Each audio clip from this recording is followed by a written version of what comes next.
Hi there, folks. In this video I'd like to talk a little bit about the economics of reloading the 410 shotgun shell. Of all the shells that you could reload, 410 is just about the best return on your time and effort for savings.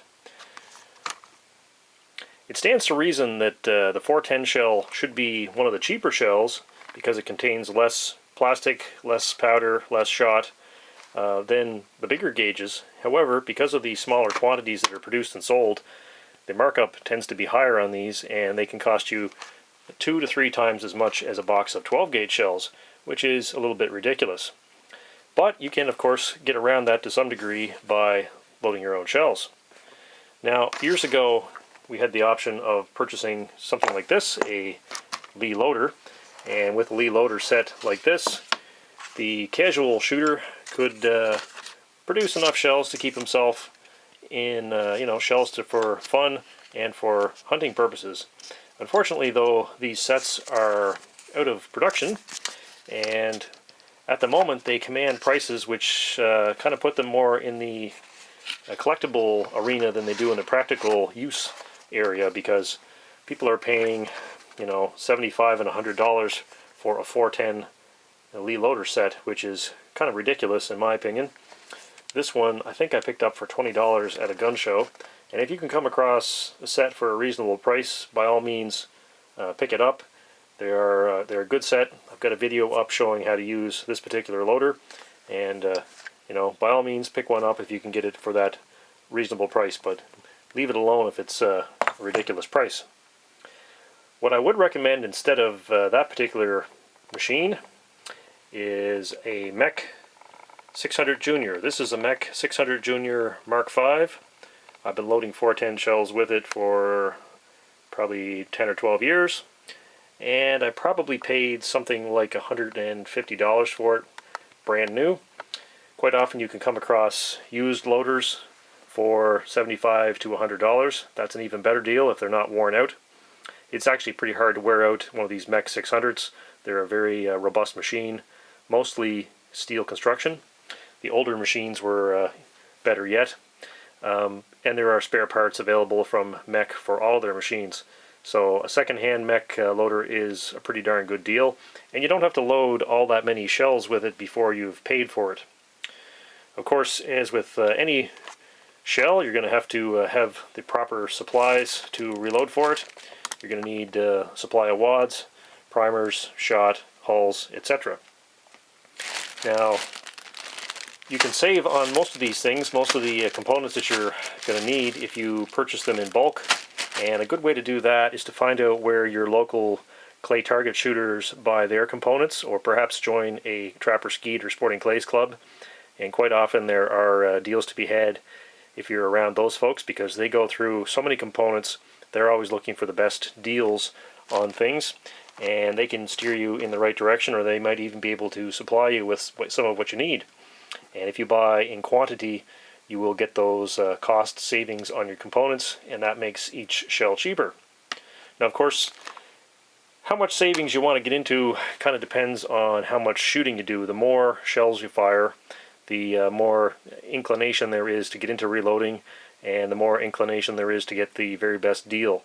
So if you're only going to shoot a few boxes of shells a year, it might not be worth your while to get into reloading, because by the time you pay for the machine and you have all the money tied up in the components, you may just look at it and say, well, you know what, it's just cheaper for me to buy a couple of boxes a year and be done with it. Another option is to perhaps get in on some reloading stuff with a buddy. Perhaps if 2 or 3 of you split the cost of a machine, that will make it a little more economically attractive. So there's a few options that way. I shoot a lot of 410. I actually even have a second Mech machine set up for to load 3-inch shells, as well as this one here that loads 2.5-inch shells. So I'm going to switch over to a reloading cost calculator and show you how that works, and that'll kind of go into some more detail on some of the savings you may or may not get. It's not all that difficult to calculate the cost of a box of shot shells. However, you can save yourself a little bit of math and a little bit of time by using one of these online calculators. This particular one is found over at losttarget.com, and it is a shot shell reloading cost calculator. So you basically select a few parameters, fill in a few fields, and it will do the math for you. Now, since we're talking 410 shells, we'll do the math here for a 2.5-inch skeet type shell. So basically the first field we have to click off here is the weight of the shot per load in ounces, and we can click off the ½ ounce because that's the standard charge weight. Down below that, it asks for the grains of powder per load.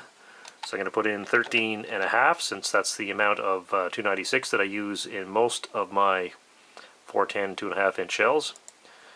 Number of primers. Now this would depend on how you're purchasing your primers. I buy them by the carton of 1,000, and they cost $45 here. Next, pounds of powder. So what unit size of powder are you buying? Are you buying a 1-pound can or perhaps an 8-pound can? Generally you get a better deal on the larger unit sizes, but we'll put in 1 pound here. And at my gun club they're selling a pound of 296 for $30 at the moment. That's gone up some from what it was in the past. Number of wads. I'm going to put in 500 here because I generally use the Claybuster brand wads. And once again, my gun club sells those for $13 a bag. Pounds of shot. Well, there are 25 pounds of shot in a standard size bag. If you're in some other locales, it may vary. I've seen bags of 10 kilos and 11 kilos and 10 pounds and so forth. So anyway, cost. I'm going to put in the kind of the worst case scenario at first. And at the moment, I think Lawrence brand number 9 shot, which is kind of the preferred thing for a 410, is $50 a bag, which is kind of startlesome. It's a good thing it goes a long way. I'm going to come back and change that a little later on and show you a different option. Number of hulls. Well, I'm not going to figure a cost per hull into this because I generally can get hulls for nothing. I'm a good scrounger, and I'm usually around the ski club during some of the tournaments because I do some refereeing, and quite often it's not hard to come up with once fired hulls or twice fired hulls if you're around competitive skeet shooting. So in my case, I'm going to put no cost for the hulls. If you are buying shells for the purpose of reloading them, you can figure out a cost per use for your hulls. That's kind of a separate matter. Anyway, once we've got that figured out, we can click on the calculate button, and it'll give us a few figures at the bottom here. Approximate number of loads with that powder is 518. Approximate number of loads of shot with the selected ½ ounce shot charge, 800 shells for 1 bag. Approximate cost per shell, 19.14 cents per shell, and approximate cost per box is $4.79. So that's a pretty good savings compared to a box of factory 2.5-inch shells. In this area, the best price I've seen on a box of 410 2.5-inch shells is I think it's $11.98. So quite a savings from $11.98, and by the way, that's plus tax, and to $4.79, which is actually tax inclusive in this case. So quite a savings to be had from loading your own, even with shot costing $50 a bag, which is quite expensive in my opinion. Locally, we've got a club member who makes a little bit of lead shot, and he sells it for $30 a bag. He can't make number 9s in any kind of a quantity, so it's a little bit coarser shot, but it will do if push comes to shove. So I'm going to go back up here and change the cost of a bag of shot to 30, just to see how that reflects in the price of a box of finished shells. And that's about number 8 shot that gentleman makes. So we change that to $30 a bag and press the calculate button again. And if we look down below, the first two parameters or outputs are the same, but the cost per shell has dropped and the cost per box has dropped, obviously. So the cost per shell is 16.64 cents per shell, and the approximate cost per box, $4.16 a box. So that's pretty reasonable shooting. I know if you live in some parts of the US, you can probably get a box of 12 gauge for probably about $5.50. So it's not a lot cheaper than buying 12 gauge shells, but it certainly is a way to take your 410 out and enjoy it quite a bit more than you would if you had to buy those $11 and $12 a box shells. And the 3-inch shells can be $18 and $19 a box around here. Obviously the 3-inch shells are going to cost you a little bit more than the 2.5-inch shells because they have more shot in them, but that's just a matter of changing these parameters for your local prices to see what it's going to cost you. The question that I often get, how much does it cost to load a box of shells? Well, that's one of those things that's really dependent upon where you live and how much your local reloading components cost. And if you have access to good deals, you can make it pay. If you don't have access to good deals and you have to pay full retail for everything, it may be less worth your while. So anyway, that's a look at a shot shell reloading cost calculator, a handy thing to have for any gauge that you want to figure out your cost per shell and your cost per box.